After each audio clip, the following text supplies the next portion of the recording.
video, we're going to answer the activity in Lesson 9, Postmodernism. The question is, enumerate and discuss postmodern and modern culture in a worldwide views. Postmodernism is a term current inside and outside the academic study of popular culture. Postmodernism in the 1960s, it is part of sensibility and revolt against colonization of modernism, avant-garde revolution. It attacks modernism's official status, its colonization in the museum and the art academy as the high culture of the modern capitalist world. Jean-François Lyotard. For Lyotard, the postmodern condition is marked by a crisis in the status of knowledge in the Western society.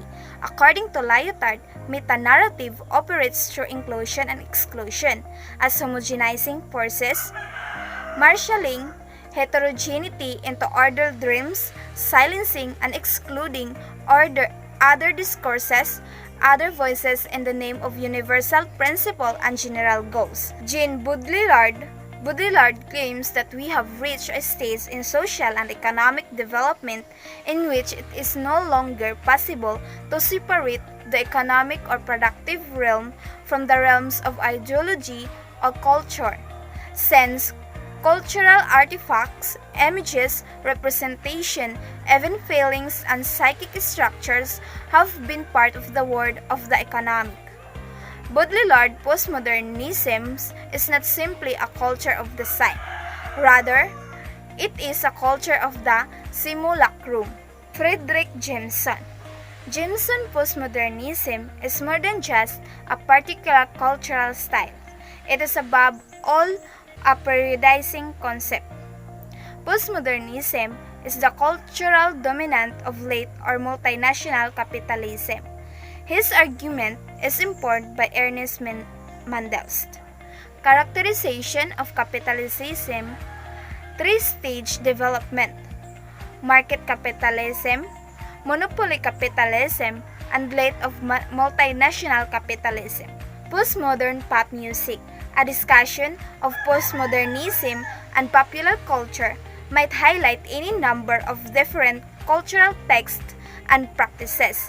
For example, television, music video, advertising, film, pop music, fashion.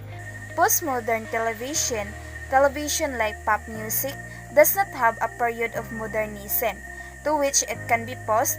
This claim can be made on the basis of a number of television textual and contextual features. On the other hand, we take a positive view of postmodernism. Then the visual and verbal practices of television can be put forward, say, and knowing play of intertextuality and radical eclecticism, encouraging and helping to produce the sophisticated bricoleur of postmodern culture. Postmodernism and the pluralism of value. Postmodernism has disturbed many of old certainties surrounding question of cultural value.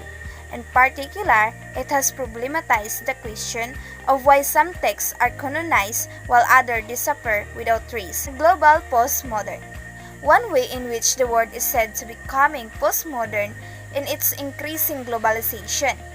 The first problem with globalization as cultural Americanization is that it operates with a very reductive concept of culture. It assumes that economic success is the same as cultural imposition. Convergence culture. Another aspect of the postmodern is convergence culture, where old and new media collide, where grassroots and corporate media intersect, where the power of the media producer and the power of the media consumer interact in predictable ways. Convergence culture is the result of three factors. The first is concentration of media ownership. The second is technological change. The third factor involves the consumer of media.